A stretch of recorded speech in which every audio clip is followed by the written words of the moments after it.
Houston, we have a problem.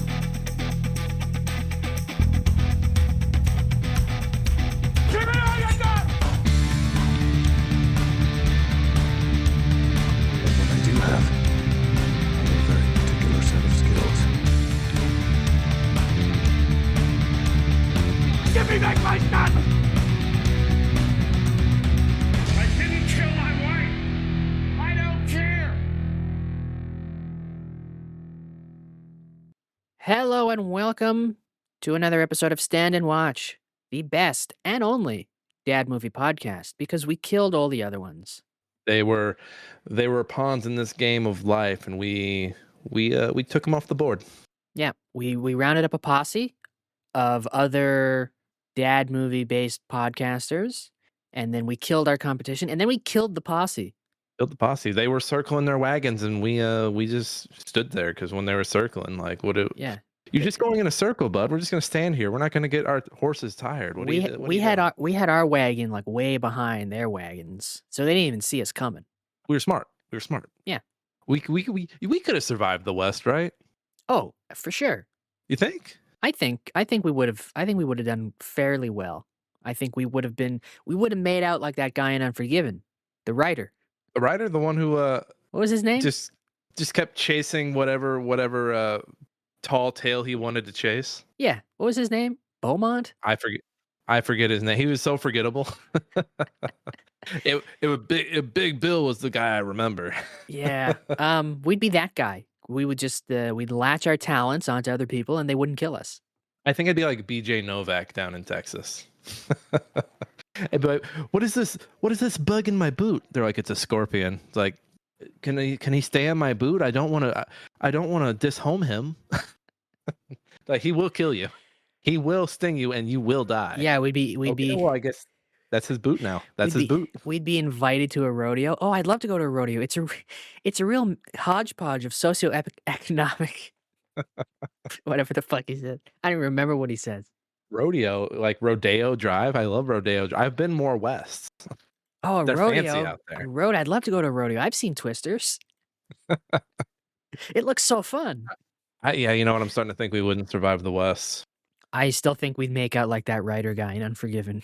We'd hedge our bets on just being like a little leech, and that people would like. Oh, great! You're gonna tell our story and make us famous. That's great. Write this down in your little journal. We'd be hanging out at the whorehouses. What were the Kid and Morgan Freeman? They were getting freebies, or what were the what were the whores calling it? I don't remember. They were getting. I would know if I listened to the episode, but I don't listen. You want some free? Yeah. I wish I could remember the line. It's so good because it makes you giggle. It's a very serious movie, but it's the funniest thing they say in that movie. I can Google it. We'll see. Oh, by the way, I'm Matt. And I'm Nick. Yeah, but you already knew that because you're all returning listeners, which begs the question: why aren't you getting new listeners? This is on you, people, not on us.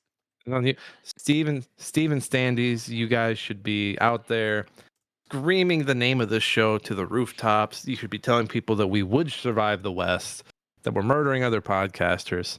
Maybe that's the problem. Maybe these other podcasters would have been listeners, but we keep killing them. I think they just call them free ones. You want a free one? You want a free one? Yeah. So, like, when they say, like, is it just a free screw or is it a free, like, because when I think of free one, I think you get one pump and you're like, all right, you can soak for like a minute, but then you got to get out of here and go get that guy who cut her up real bad. I don't know. I do not know. You want a free one? I'm going to start asking people on the street randomly if they want a free one and see how people respond. You want a free one? Hey, bud, you want a free one? A free what? A free one. Come on. Yeah, because the one girl's like, Clint Eastwood doesn't take any free ones. She's like, you're not like those other boys. They're taking so many free ones. Okay, hang on. I have the exchange here. So Delilah says to Clint Eastwood, "Are you really gonna kill them cowboys?" Clint Eastwood says, "I guess. There's still a payment coming, is there?" Delilah goes, "Them other two, your friends, they've been taking advances on the payments." Advances? Free ones. Free ones? Alice and Silky been giving them free ones. Oh man, what an advance! Like, Because honestly, they could have gotten their free ones and then just pissed off. Yeah. Would you, yeah, Yeah, then what's she's like, would you like a free one? No, I'm good. Clint Eastwood was just a soy boy in that. He's like, no. Well, he just loves his dead wife too much. He pulls the Nick Cage line. I respect whammon.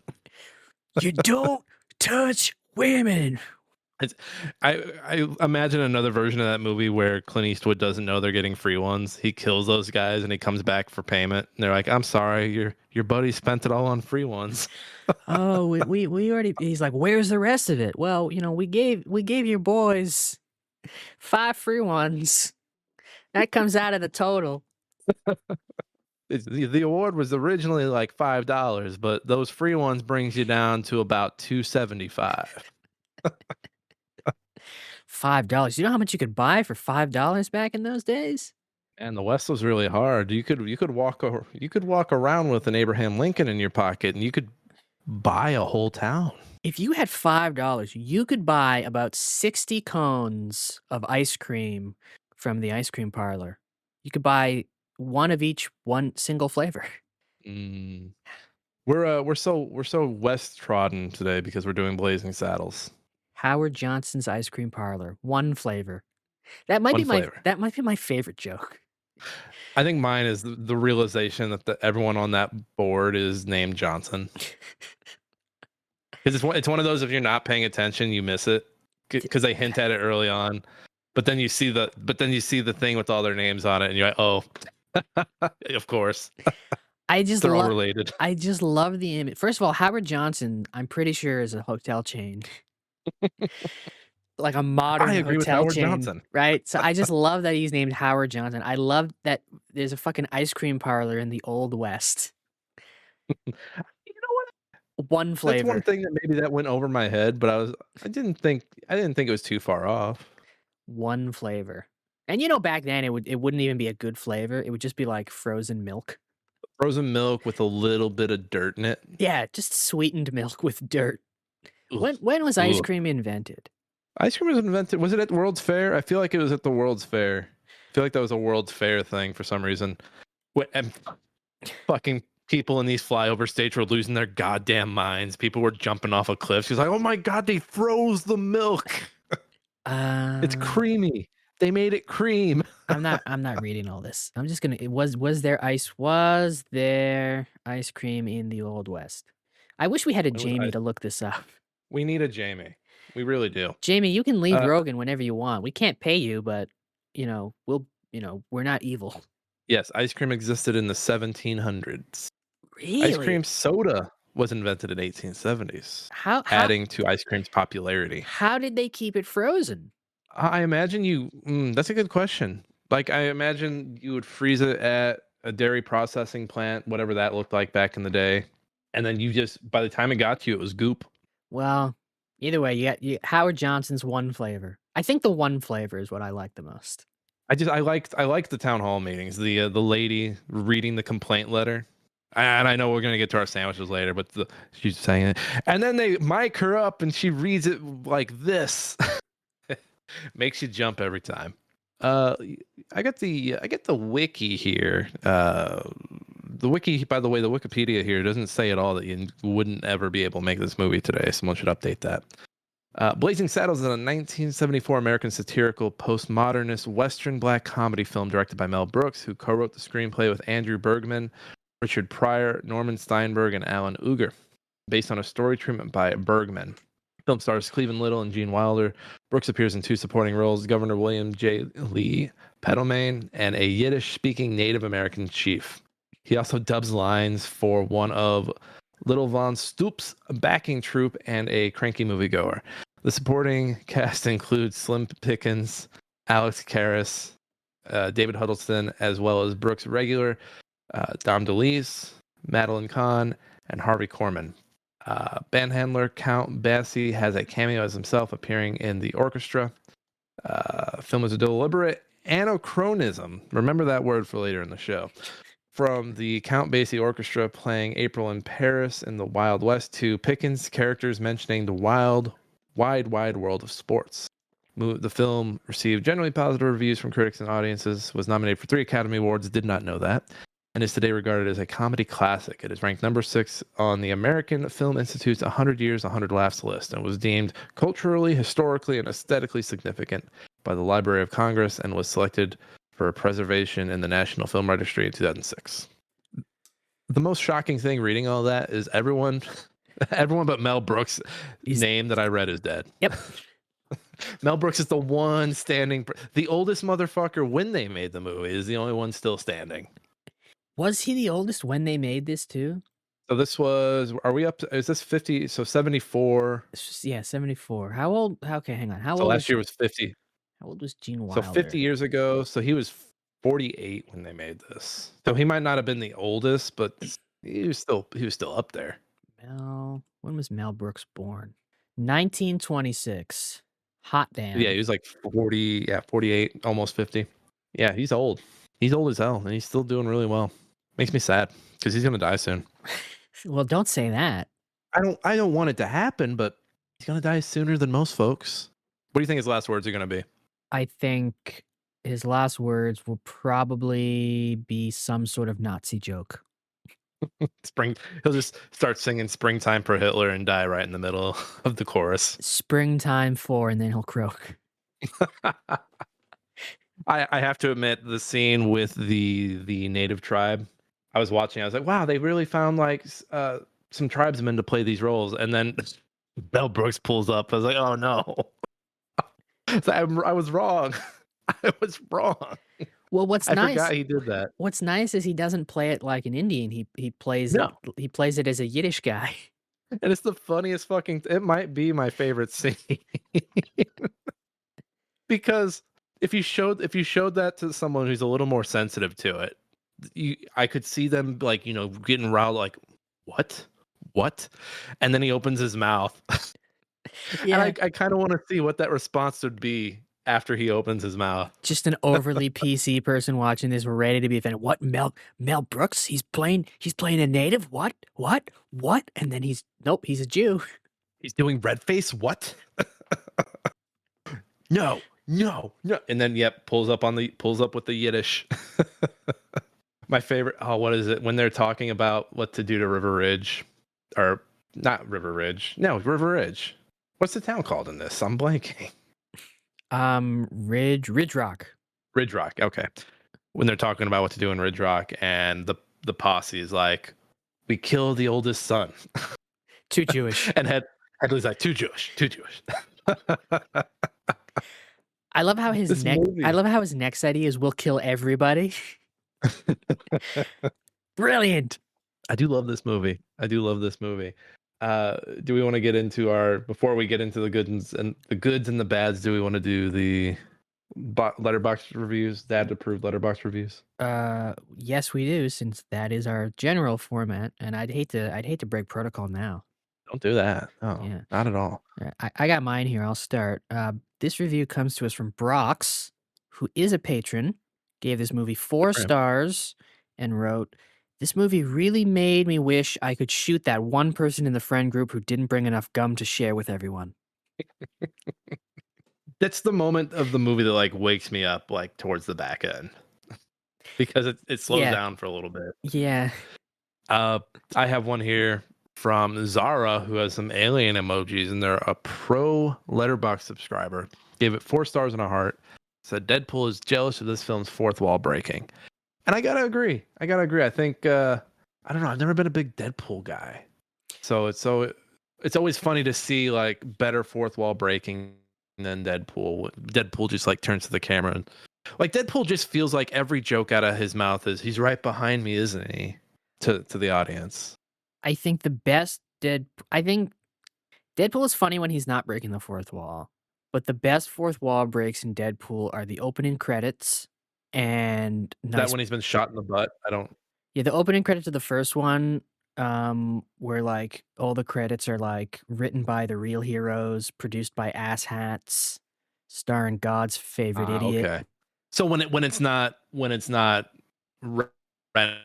like quipping at the camera or making jokes at the camera, it's like the actual like something in the world is like breaking the fourth wall. Yeah, that's the best one. And the other best one is Nice Pool in the newest one. I don't know if you've seen the newest one. Um, I have not, but I've heard about this Nice Pool reference. Is that played by his wife? no, so Nice Pool is played by him, but Nice Pool is just Ryan Reynolds, like beautiful Ryan Reynolds, right? Like, because Deadpool's face is fucked up. That's why he wears a mask. Nice Pool doesn't wear a mask because his face isn't fucked up. He just looks like beautiful Ryan Reynolds with a man bun. And one of the they're talking or whatever, and Deadpool makes like a reference and Nice Pool is like, oh, I can do that too. And he just turns to the camera and goes, the proposal. And Deadpool's like, bitch, you think that's what I do? I do like that. I still need to see the new one. Yeah. Those are the two The, best fourth wall breaks in Deadpool. I did like the second one. I like the team build. I like a movie that like we're gonna build a team and then the team is completely useless. Yeah, they all die immediately. Like Deadpool is really funny when he's not just like looking at the camera going like, oh, Green Lantern sucks.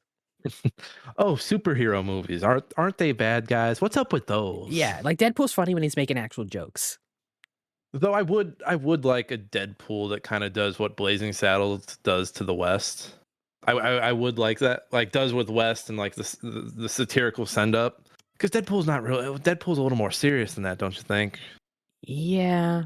I mean, maybe that first movie was a send up on like Hollywood and like we could only afford 2 X-Men this time around. Where's everybody? Where's Professor? Stuff like that. But I don't know. I think it's nowhere near. I think it's tougher because Deadpool does have actual like a character arc and whatever, and Blazing Saddles is just let's make fun of everything. Yeah. Like By the way, there's no character arc here. It's just like what can we take the piss out of? yeah. That third movie is a T.J. Miller in it, or did they write him out? He's not in the second movie either. I don't think. Not in the second one. I thought Is he? was. Oh, Okay. maybe he is, but he's not in a lot. I think he's in like one. My son was scene. watching the Emoji Movie the other day, and I heard his voice. I was like, "Is he back? Is he here?" He's definitely not in the third one. I'm pretty sure they. No, he's Okay, he is in the second one, but I'm pretty sure they like cut like a lot of him out. yeah. That was right around the time he made that bomb threat, right? Yeah, because he's like in a lot of the first one, and in the second one, I think he's only in it for like 5 minutes. Yeah, I mean, I hope he's doing okay. There was some brain stuff going on, but yeah, man, you can't yell bomb on a train or threaten a train with a bomb. It's very much frowned upon. My favorite T.J. Miller fact is that Michael Bay was so annoyed by him that he just gave him the most gruesome death possible in Transformers. Which Transformers was he in? He was in one of the Transformers, and he was like, I guess he was really annoying on set to Michael Bay, so Michael Bay killed him off by like having him like I don't know like blown up and turned into like just a frozen skeleton in the biggest explosion in like slow motion. Like he made it a point in the movie to be like, this guy's fucking dead. Which movie is this from? Age of Extinction. Okay, so this is the Wahlberg one with the guy who's like, oh, I can date your daughter. It's the Romeo and Juliet laws. Wow, the scene is just bad. Yeah, Jesus, doesn't even look like him. Yeah, he just makes it a point so you all know this guy's the deadest anyone's ever been dead. He's not coming back. Fuck, dude. He did that. Yeah. My favorite TJ Miller fact is that everyone, Silicon Valley, kept hinting at him coming back for the finale, and they did bring him back, but it was, I forget the character's name, pretending to be TJ Miller's character because he had done that multiple times. Is that it's me, Erlich Bachman? And so I thought that was a pretty funny way to bring him back by having the character who pretended to be him come back and pretend to be him again. Because yeah, they just in Silicon Valley, I think it was season 4, they just leave him in an opium den in the mountains of Tibet, and you never see him again. TJ Miller. This movie does not have TJ Miller, thankfully. I don't think he was born yet. Good. Hold on, let me confirm. TJ Miller was born in 1981. Yeah, he was born 7 years later. So thank goodness. I love how when you Google TJ Miller, the first picture is the most obnoxious fucking thing you've ever seen.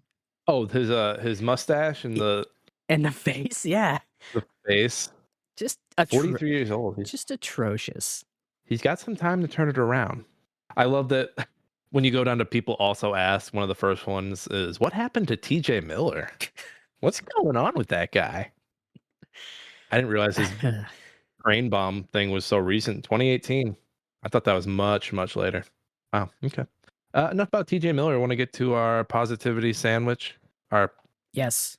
bread positive, meat negative, bread positive about Blazing Saddles. Yes, our reverse sandwich, as we established last week. This movie stands up. This movie holds up. It's funny as hell. I mean, I could say so many positive things about this movie. You go. I'm still thinking about TJ Miller over here.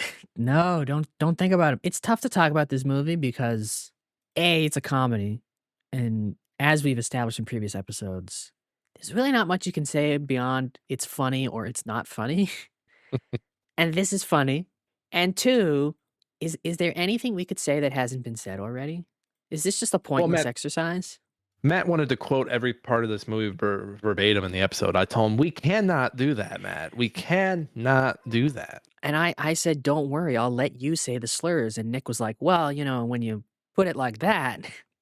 Just use the sound machine of use the slur sound machine you've already got. You've got keyed up. You've got the slur sound bites, right? Yeah, all the slurs I've ever had to take out of the episode. I have them all in a database. Now that would people don't understand because people listen to these episodes and they think it's such a smoothly flowing conversation. They don't realize just how many slurs I've had to edit out of your parts. But you saved them. You were like, I can't just throw these away. Oh yeah, I got 15 gigs of you saying slurs. He's got that big stream deck, not the little one that's only like 3x5. He's got like the 20x20, and every button is a slur. You had no idea there were that many slurs in the world. I have various variations of you saying slurs. I don't like what that implies. I don't like what this whole thing implies. No, this is a funny movie, very quotable, to a point. To a point. To a point. I mean, I still say, where the white women at? Anytime I go out, everywhere I go. Just like I'm gonna start saying free ones. You want a free one? I'm gonna start saying, excuse me while I whip this out. I mean, he says that all the time. He walks into the ladies' room at a local restaurant. I'm like, what are you doing? Well, because I have to get the same reaction that the movie has, which is everybody screams. So the only way I can get that reaction is if I walk into the ladies' washroom and say, excuse me while I whip this out. Man, this episode is rough. No, what I like about this movie is, I mean, it makes racist look stupid. Honestly, that's the best part about the whole damn thing. Has there ever been a movie quote that's aged as good as "These are people of the land"? Morons. Simple folk, morons. I like the response to that line. I feel like that was improvised, or maybe Cleveland didn't know the line or didn't know what the line was going to be. I feel like I've heard it's improvised, but I'm going to Google it. Jamie, pull that up for us. By Jamie, I mean me. Because there's a later moment when Cleveland is telling Gene Wilder the plan, like to put up the booth, and Wilder just starts laughing. So part of me is like, did Cleveland like tell him a joke in that moment, and like that's Wilder breaking? There's multiple moments of people breaking, but those are the two that stand out to me out of everything else. Okay, I'm trying to see can we find out if this line. I don't know if it was improv or if Gene Wilder was just that good. Yeah, and it's just Cleveland Little breaking. That like they knew that was like they all knew that line was coming, but Wilder's so good that he just burst out laughing. Well, I think they made a good choice using that take, because that Bart's response in that moment is beautiful, and that's one of the highs of the movie is just that central relationship between Bart and the Waco kid. Just them chatting it up in the station. I quote all the time that first conversation they have where Gene Wilder's drunk upside down in the drunk tank, and Bart wakes him up. He's like, "Are we awake?" And Waco kid, "Are we black?"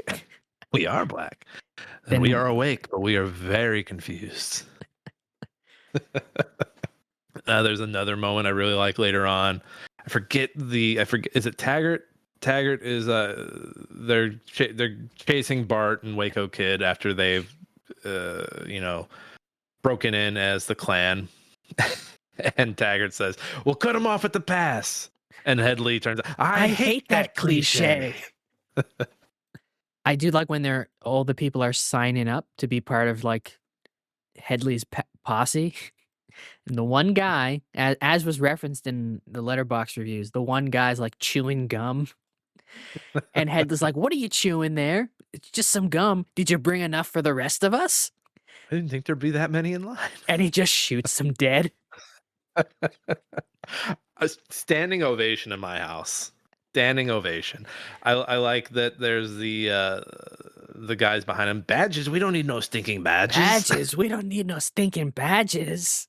There's the first guy in line that like they read off his resume: rape, murder, pillaging, rape. You listed rape here twice. We really like rape. It's a disgusting line, but it's also like holy shit.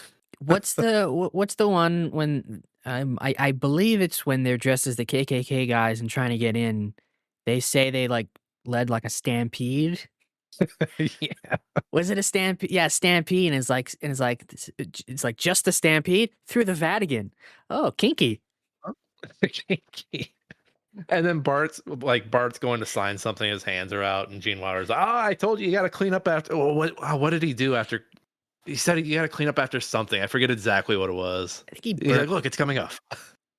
I think he said you got to. I told you to clean them up after burning those crosses or something.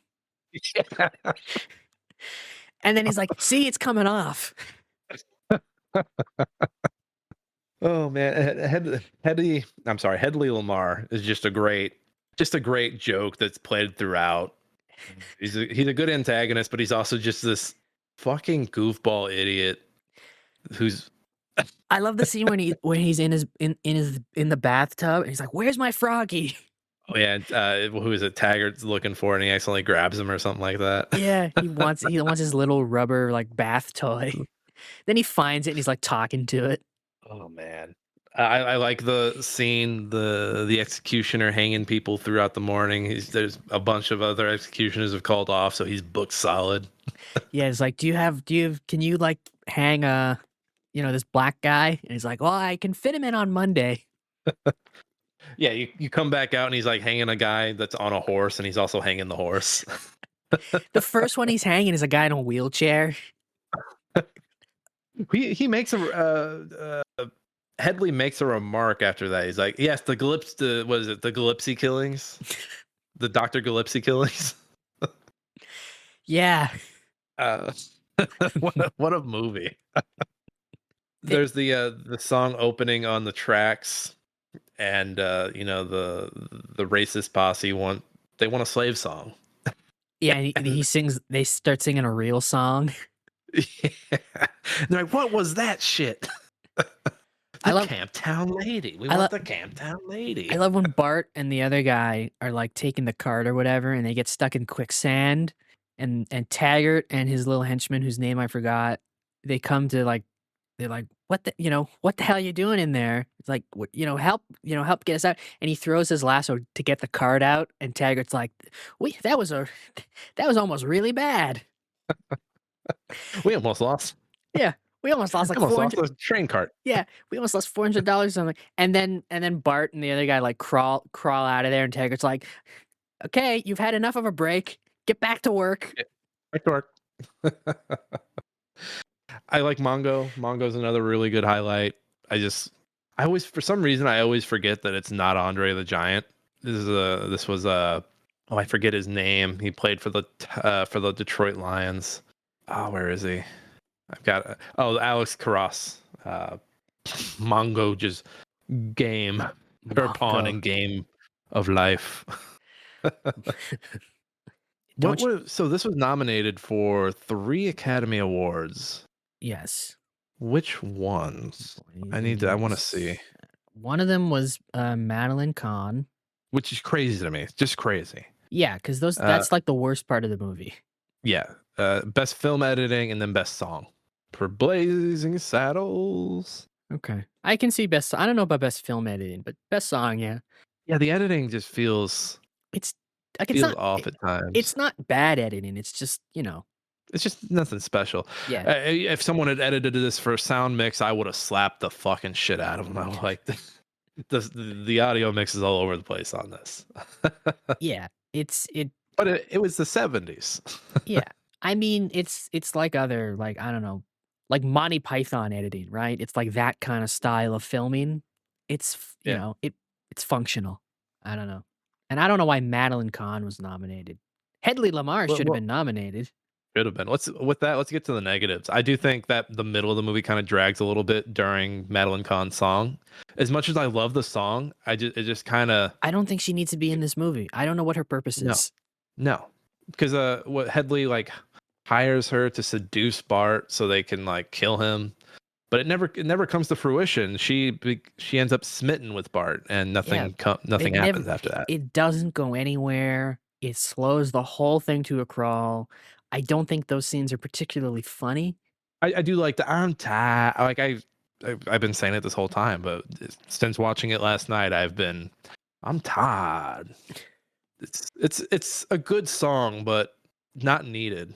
Yeah, And and the crazy thing is, it's an hour and a half movie, and it does make that second half hour feel a little slower than the rest of the movie. I was gonna say it feels longer than an hour and a half because that I don't Yeah. know, it slows it down so much. And this ties into my one other negative, is that and he's listed as, like, the co-lead, but I don't think there's enough Gene Wilder in this. Yeah, he has his scenes like when they're in the station, there's a bunch of him, but when they get out of the station, there's really not too much of him aside from when he shoots all the pistols out of their hands. Yeah. I think that's his last scene that you really like see much of him outside of like them dressing up as the clan members. Yeah, and I don't know, man, just get rid of what's her name? Lily Von Stupp? Yep. Yeah. But you know what? You also, I mean, you pointed this out. This was the same year Young Frankenstein was filming. Or this came out the same time as Young Frankenstein, so maybe Wilder was split between the two. I mean, they both came out the same year, but they were both also directed by Mel Brooks. So if he had time, Wilder would have had time, right? Yeah. Yeah, but Brooks isn't in this that much either. I know, but if he's directing it, All right, all if, right. if all he's directing both, Wilder can be in both. Again, he doesn't have to be in this as much as he's in Young Frankenstein because he's like the lead, but this doesn't have enough Gene Wilder and it has too much Lily Von Stupp. You're soft on Brooks. You're soft on Brooks. No, I agree. I think this, as fun as the song is, again, you could go without it. I'd much rather follow Bart and the Waco Kid, and then Headley. Headley's a Yeah. fun villain to follow around because he's just it's Headley. Yeah. Like, and there's meta commentary. Like Hedy Lamarr sued the movie because of the name stuff, and She- there's she the didn't get the reference early joke. on is like it's 1884. You can sue her. Yeah, I And think yeah, I just yeah. love that. Those are my two big criticisms. It's just give me less, if not even none, Lily Von Stupp. Give me more Waco Kid. Give me more Gene Wilder. I honestly I was shocked at how little he kind of has to do. He's got his morons bit, Mhm. and then yeah, he just doesn't have like and it's like you said, like at the beginning when they're in like the police station, he's there and they have scenes together, but he's not doing much. Right. The one where he's in the cell, like he has like 3 or 4 banger lines because immediately after him waking up, Bart's like, "What do you like to do?" He's like, "Play chess." Screw. Let's play chess. Yeah. Or even when he like he's like, well, my name's Jim, but my friends call me Jim. I love that one. But no, like he's Gene Wilder. He could say anything and it's immediately a banger like line. Right. And it's just give him more to do. Like, I don't know. Like he's got killer lines in this, but he has shockingly little to do. Well, and again, this is probably the longest feeling 90-minute movie I've ever watched. I do think it takes a little bit too long to get Bart into town. Yeah. I think too much time is spent with Headley and then with Mel Brooks. Even though Mel Brooks has like 2 scenes in this as the governor, but I feel like we didn't need the second scene with the governor. I do think the first scene also stretches just a bit too long. Yeah. I agree. I just yeah, I'm like, okay, like we get it. He's the governor. He's got a young assistant whose boobs are out. Yeah. Like we get it. It's the '70s, you guys. Like, I will compare this to 2 other, because Young Frankenstein came out the same year, and I think that is a better movie than this just because there's none of that fat. Like, it's just straight all the way through. There's nothing in there that you're like, "You can get rid of that." Yeah.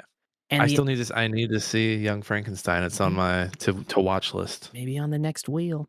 And the other one, like, if you look at, like, Monty Python and the Holy Grail, which came out a year after this, and obviously they had their show, but their whole mantra is, as soon as it's not funny anymore, you end it, and you go on to the Mhm. next thing. And in this movie, there's a couple of things where I'm like, "You coulda cut that joke shorter, and it would've been funnier." I know a lot of modern comedy writers who could use that advice from Monty Python. By the way, Yeah, yeah, it's like their whole mantra was, as soon as it's not funny anymore, you end it. It doesn't matter if you can even find the punchline. As soon as you've reached the peak, move on to the next thing. And there's a couple of get out scenes of in there. this where I'm like, you could end that first governor scene a little bit earlier. You could, Yeah, I don't need to see them all playing with the ball paddles. yeah, like there's a, As funny a visual as that is, like, come on. yeah, there's just a few things in there. I'm like, you could end that earlier. You could end the Lily Von Stupp stuff earlier. Like it, right? You could cut that stuff completely. You could, right? I'm tired. And then the German. I love that it's German soldiers that come out. And I was watching. I was like, did they just have these laying around from the producers? And they're like, let's just reuse these costumes. I do enjoy all the anachronisms in it, like what the way he takes out Mongo, because he's like, "Don't shoot him, you'll just make him mad." So he pretends to be like a Candygram guy, like, I got a delivery for you." And he's like, "So how'd you do it?" He's like, "Well, the hardest part was inventing the Candygram." Candygram from Uncle. Yeah.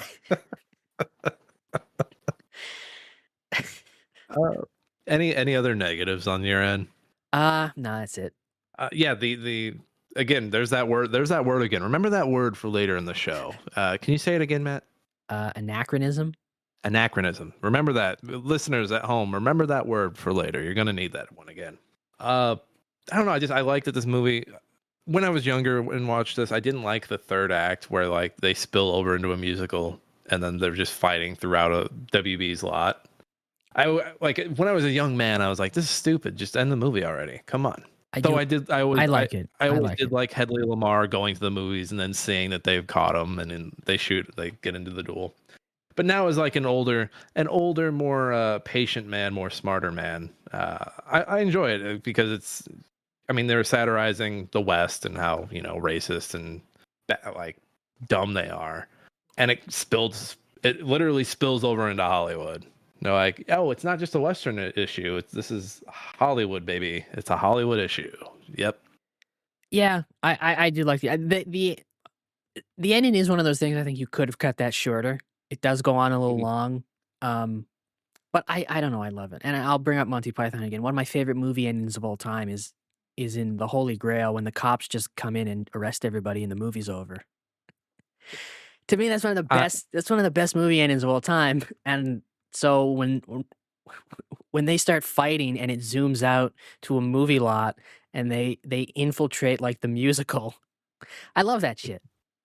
Monty Python, all of it is on my to watch list. That's my comedy blind spot, as I've Really? been told. You haven't Yeah, I seen need to go. you haven't even seen the movies? No, Ooh, nothing. ooh. Fun fact: the first comedy show I saw when I moved to Chicago was written by John Cleese's daughter, and it was bad.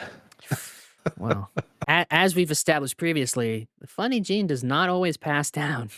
No, and I remember because I was very green. I was very green behind the ears. I was like, "This will probably be good." I heard her dad's funny. Like I liked him. I think he was in the 007 movie. Like I like this man, and it wasn't any good. It wasn't a good sketch though. Perhaps, I guess we'll have to get Young Frankenstein and Monty Python on the next wheel. We should. I need to right this wrong and watch all these movies. But no, I like the issue of racism in westerns spills over into Hollywood. I was reading an NPR review from like 2014 that talked about, as fun as the movie is, and as pointed as it is about how bad racism is, like the misogyny, and they say like it plays the misogyny and the homophobia like pretty straight, and they don't feel like self-aware of those. To which I kind of argue, like, I think they're pretty the aware. Western, it feels pretty aware, because the first thing they break into, the fight at the end breaks into a musical, and it's a bunch of musicians like. Who the director comes out and calls them a bunch of F slurs, and I'm like, that felt like they were pretty self-aware of like the hate from racism, like moving on into like homophobia and all. Like it felt very, I that was a note I didn't quite understand from NPR. I was like, no, it feels like it's pretty aware of that as well. I would say this movie is fully aware of everything it's making fun of. Yeah, I agree. It still makes me laugh. The plan to beat the posse is to just rebuild the town A somewhere fake town. else. I do love the moments where this is just Looney Tunes. Yeah, it's just straight like It when you start. It plays the Looney Tunes song after Mongo's Candygram explodes. Well, it doesn't give you a moment to start taking it seriously. Like it does that thing that satire does. It's like, okay, well, how can we ramp up this next thing that's about to happen? It's Heather's like, okay, he pulled out a gun and shot people in the middle of school. What can we do next? Oh, he was only suspended. He's coming back. I do like there's a scene in that fight where I think it's Mongo. When Mongo shows up to town, he parks his horse and someone's like, "You can't park there," and he punches the guy's horse in the face. The horse stunts in this are amazing. There's a later one where he like grabs the horse by the front and like pushes it back and it falls like on its back. Yeah, that's a fake horse. There's numerous. Is it a fake horse? You can I looked at it. I was like, you can tell if you look at it closely. That's a fake horse. Mm. Well, there's some other horses. Like there's some horses doing pratfalls in this movie. Yeah, no, it's funny when they do the ambush in the fake town and the explosives start going up. It's just a funny visual to me that there's like fake horses or cows or whatever just 30 feet in the air. I'd be like that had to be a crazy shoot, like because with the real horses in play, and like yes, they're trained, but I'd be scared of getting stomped or stampeded over in the middle of that. You know, they used to make movies for real. They used to shoot them on a lot, and this one's so brazen about it that it shows you the lot. Yeah. They go It's to like, the no, hey, they go to the famous Chinese theater to watch their own movie. I also love that the movie ends with them riding their horse to I think it's a Coupe de Ville or whatever the car is, and then they get into the car and then ride off into the sunset in the car. Yeah. With chauffeured. dumb. Chauffeured, by the way. Chauffeured. Just dumb stuff that you're like, yeah, they would do that. Yeah. Hedley Lamar like dies or whatever, like on in front of the Chinese theater, you know, where they put their like where the celebrities put their like feet prints or hand prints. And he dies on top of like Douglas Fairbanks. He's like, how did he do such great stunts with such small feet? And then after he dies, it cuts back to like his dead body, and he's like signed his concrete, Hedley Lamar. Yeah, one of my favorite Headley jokes is him walking past the Hedy Lamar concrete feet and everything, and someone's admiring it. They're like, "Look, it's Hedy Lamar," and he's like, "Headley," as he's like walking into the theater. I love he tries to get a student discount. Student, come on, seriously. You know what? There's such thing as non-traditional students. Everybody, I need you to calm down. Not a joke. This was the one serious moment in the movie. It's true. It's true. Old people can go to school. They can be students. So what are you rating Blazing Saddles? I give it a 4. Same. I give it a 4. I think it's funny. It's still timely. I think you could make it today. Not to spoil anything that we're going to get into here soon. I don't think you could make it today because nobody's funny enough. Well, that if If History of the World 2 has taught me anything, you're right. Even Mel Brooks has lost a step, probably. Well, he's 98. He's 98. We'll give him a pass. We'll give him a pass. I'll lighten up on him on that one. But yeah, it's funny. It stands the test of time.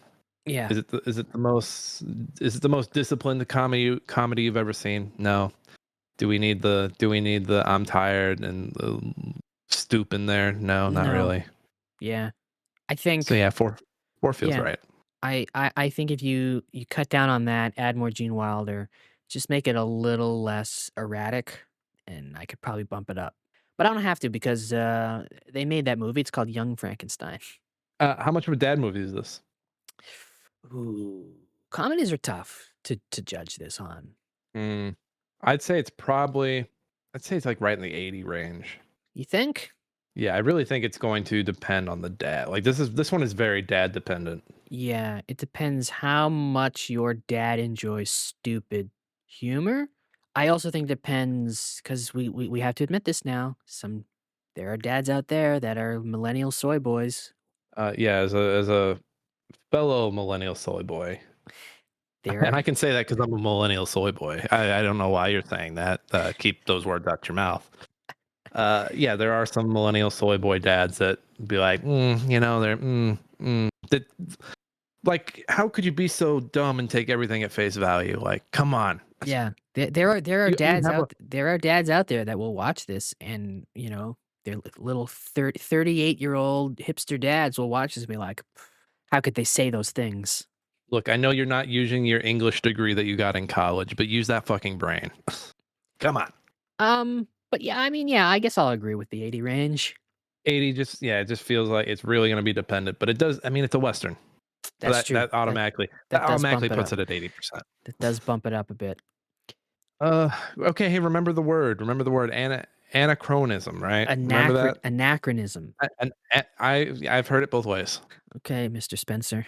Anachronism. So we're gonna get into our IMDb goofballs. These are the folks that watch a movie completely wrong. They watch it, go onto IMDb, and find some minute detail to complain about, and sometimes write out paragraphs of stuff that nobody should have to read, and nobody should have the time to write. Yeah, like the guy like last week Yes. about the missiles. So remember, yes. So anachronism. So this is actually labeled as an anachronism issue with the movie.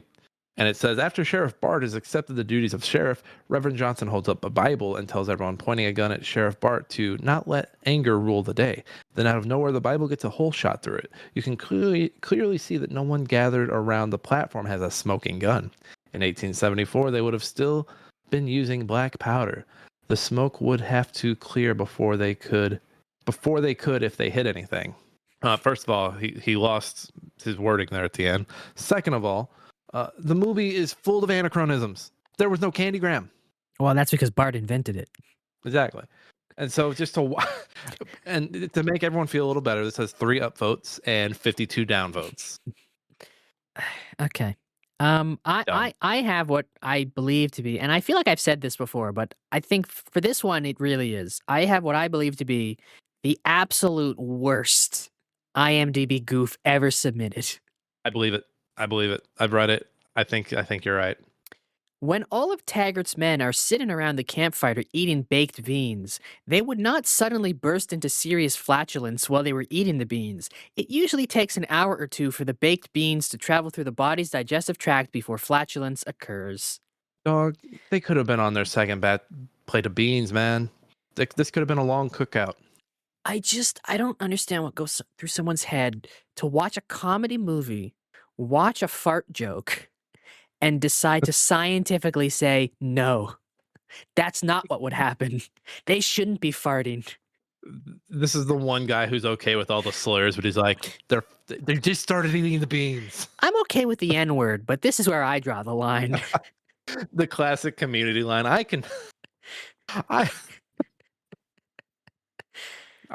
okay. I can accept racism. I draw the line at fart jokes. I say this every week, but movies just aren't for you. Just do something else with your time. Read a book. Could you imagine if these guys were book readers and the things that they would complain about? Does someone do goofs for books? Yeah, is there a goof section on Goodreads? I bet there is. That god awful website. God fucking awful. Get the worst website I've ever been on. Fuck Goodreads and fuck anyone who likes Goodreads. Calling you out. Oh, should we do our dad jokes? We should. And we got a lot. We've got a lot of dad jokes here. Are we gonna go through all of them or just our top one? Whichever ones we remember. Okay. Okay. You could not make this movie today. Everyone is dead. Well, you know, Nick, you could never make Blazing Saddles today because then you'd be accused of plagiarism. You could never make Blazing Saddles today, Matt, because you don't have the skills to do so. You could never make Blazing Saddles today, Nick, because they don't make theatrical comedies anymore. You could not make Blazing Saddles today, Matt, because they don't make westerns anymore either. You could not make Blazing Saddles today, Nick, because it was a Warner Brothers picture and David Zaslav would can it. You could not make Blazing Saddles today because you wouldn't have enough time to get it done in one day. Why would you assume that I would only have one day? Well, you're making it today. You're not making it for the next year. You could never make Blazing Saddles today, Nick, because Mel Brooks would die before it's completed. Oh, that's sad. and then, well, just to add to that, then you wouldn't be able to find a Yiddish native chief.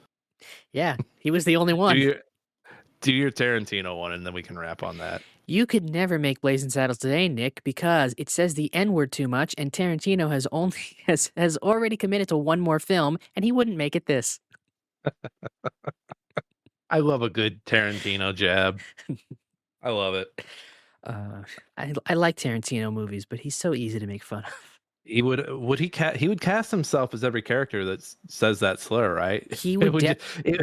He would. It would be his 100% cast himself as Taggart at the very least. It would be his Austin Powers. He'd be every racist character. Would Sam Jackson be Bart? Would he? Or would Sam Jackson be Hedley Lamar? I think DiCaprio would be Hedley Lamar. Yeah. Yeah, I think Sam Jackson. Sam Jackson would be in there. Fox. Jamie Foxx would be Bart. Jamie Foxx would be Bart? Yeah. Who would Sam Jackson be? I don't know. One of the other people working on the train track at the beginning. I don't know. Oh, working on the train track. I didn't realize they were getting a wage. Damn it! They were prisoners. No, Samuel L. Jackson would be the town drunk. Tarantino would have him play the Uncle Tom again. Who would be the Waco kid? That's would that be?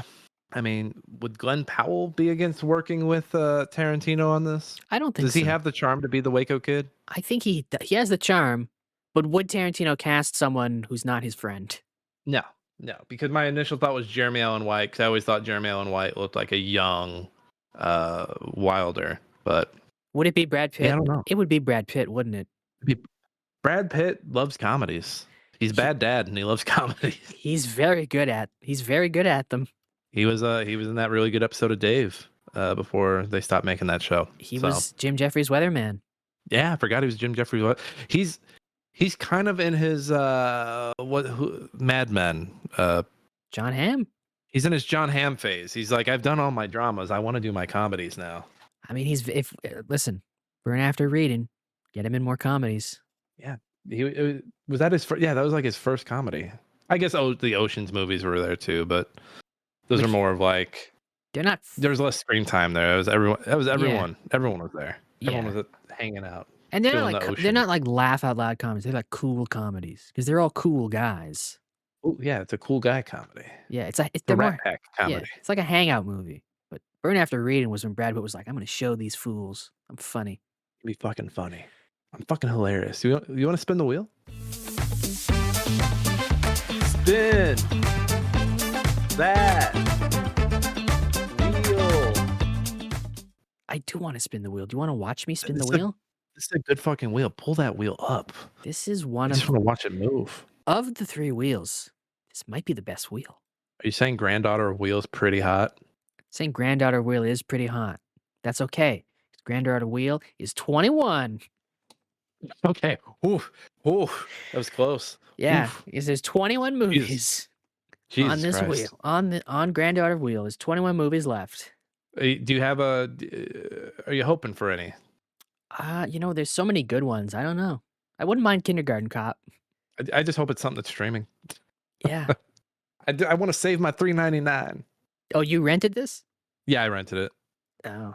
I didn't feel like going to the library because I've only got one disc drive in this house, so I need a DVD player down here. My library didn't even have this. I had to find other means.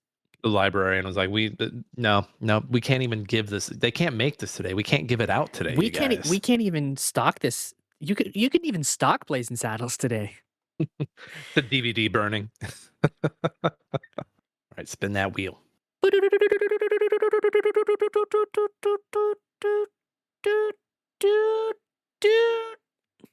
All right. I like it. Do you like it? Have you seen this one?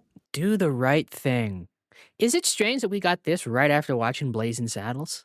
Oh man, this is. Hey, it's on Netflix here in the States. Is it weird? No, I don't think it's weird. Why would it be weird? I don't know, because one is a satire about racism that says the N-word a bunch, and the other's a Spike Lee movie. What? Wait a minute. Why are you Googling? Why did you type in "do nothing"? I have, instead of "do the right thing"? I have no idea. Racist. Dude. Oh, is this streaming anywhere here? It's not.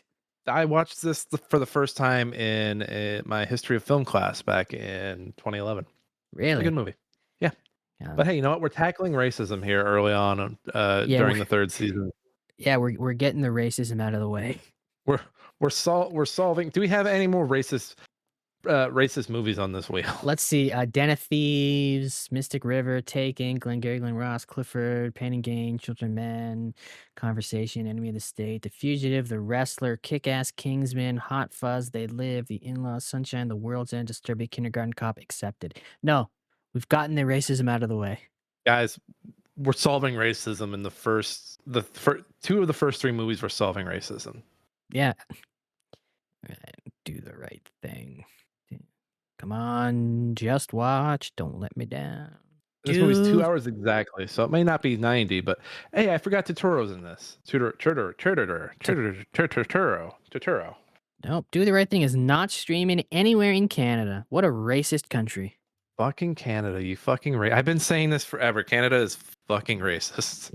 I know you're a big proponent of us becoming the 51st state.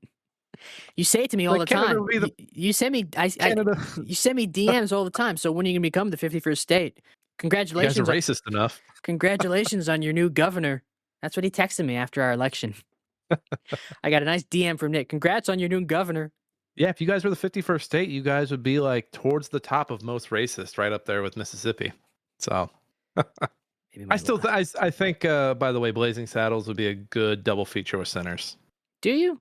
I think so, especially when you consider the joke about the Irish at the end, where they're like, "We'll take the black folks and the Chinamen, but we won't take the Irish." And then someone boos them. Is all right, the Irish.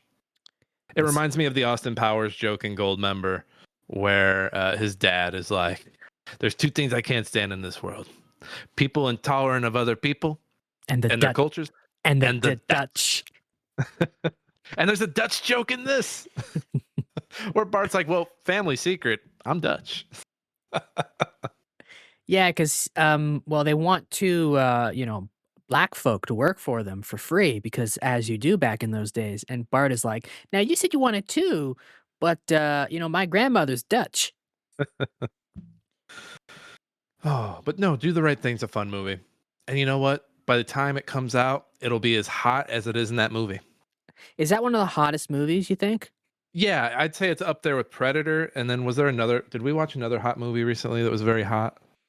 I don't think it was a hot movie, but someone in it was sweating a lot. Predator's the one I go back to on the sweaty guy. Oh, it's Tombstone. Oh. It's Tombstone. Yeah, Tombstone. Everyone was very hot. Doc Just Ho- hot. Well, Doc Holliday was sweating up a storm, but that's because he was dying. He had syphilis. No, not syphilis. He had something else. Tuberculosis. Tuberculosis. That's the thing that killed Arthur Morgan.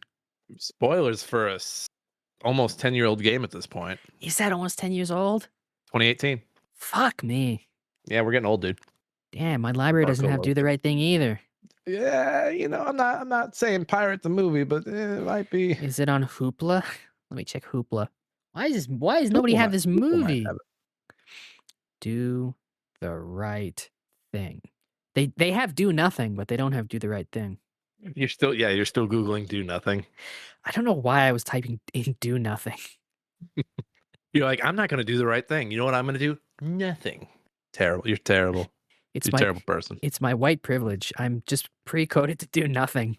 You're like, I'm just going to stay home and be comfortable. Do the right thing. All right. It is we not did on some good Hoopla. work? It is not on Hoopla. It's on Hoopla. You might just have to pirate it. They have the ebook of the Bernstein Bears Do the Right Thing, but they don't have the Spike Lee joint Do the Right Thing. Wait, did the Bernstein Bears do the right thing? There's a Bernstein Bears book called Do the Right Thing. I don't know what it's about. You have the one dressed like Spike Lee. Spike Lee's in this, right? Yeah, he's Mookie. You know what I'm excited for? I'm excited to watch something where Giancarlo Esposito has some fun. Does he have fun in this? I think so. He does play Bugging Out. If I remember, it's been, like I said, it's been 10 plus years since I've seen this, and I think Bugging Out was having a lot of fun in this. Yeah. This was before he was forced to just play serious guys.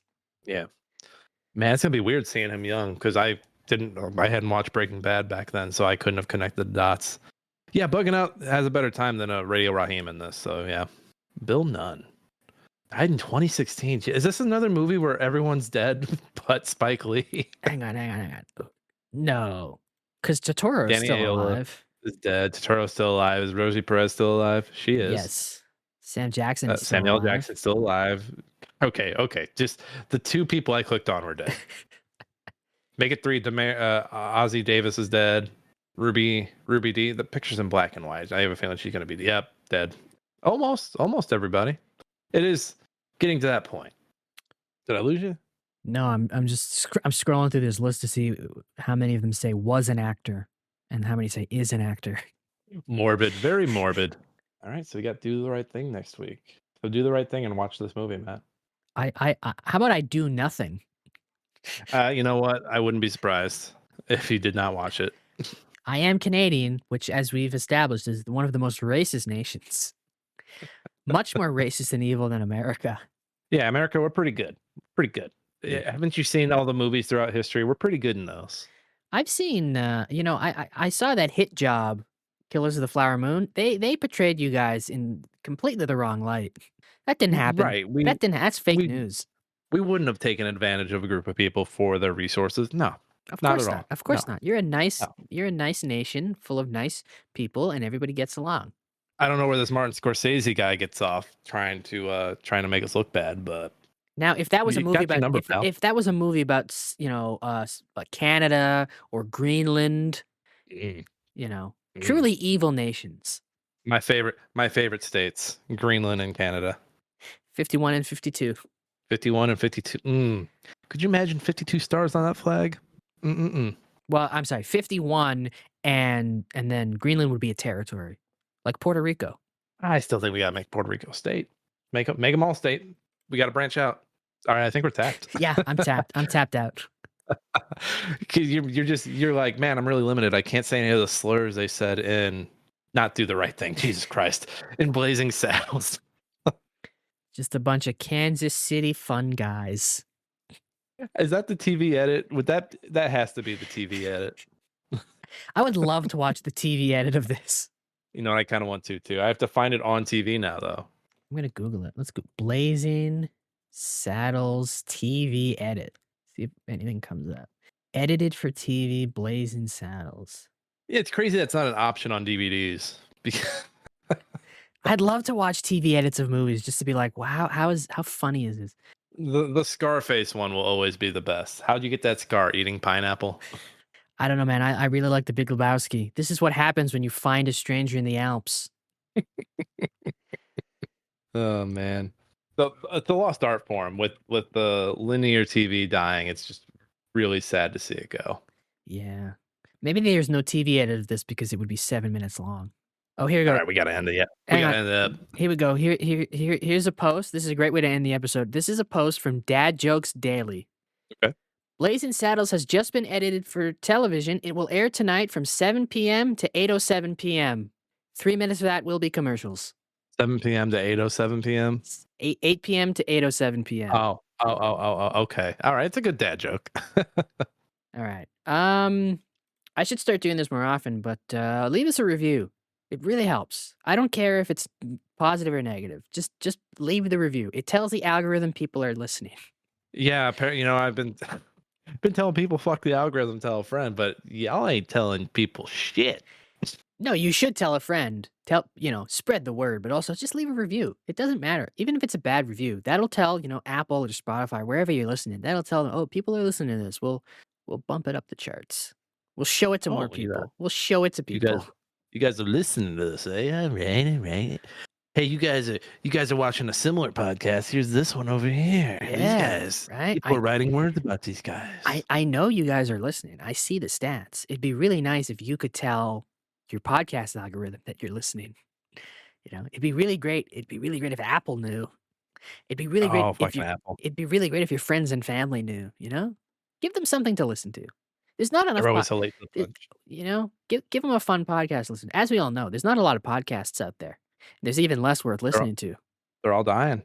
They're Yeah. all dying. They're either, being sold off and dying, or people are they're like, 6 episodes, no one's listening. I'm out of here. Yeah, just listen. It's All you life. have to do, go to your friends, go to your family, and tell them that there's this really great podcast about dad movies that Steve Buscemi listens to religiously, and that'll get them. Right? They're sold. It's Steve Buscemi's favorite podcast. We wouldn't put it on the cover if it wasn't true. Exactly. This is the internet. You can't post things that aren't true. Can't lie on the internet. We've tried. Yeah, everything online is real. Yep. Yep. If you ask the people that read hard drive articles and take them at face value, yep, everything you read on the internet is true.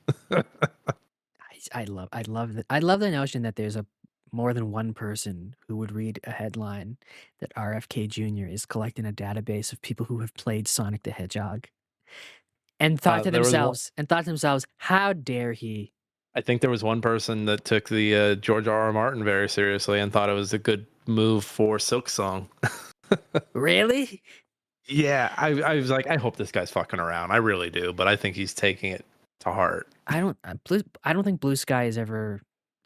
Blue Sky's never getting over the can't take a joke allegations. No, they're bad at it. But with that, give us a follow on Blue Sky if you can take a joke.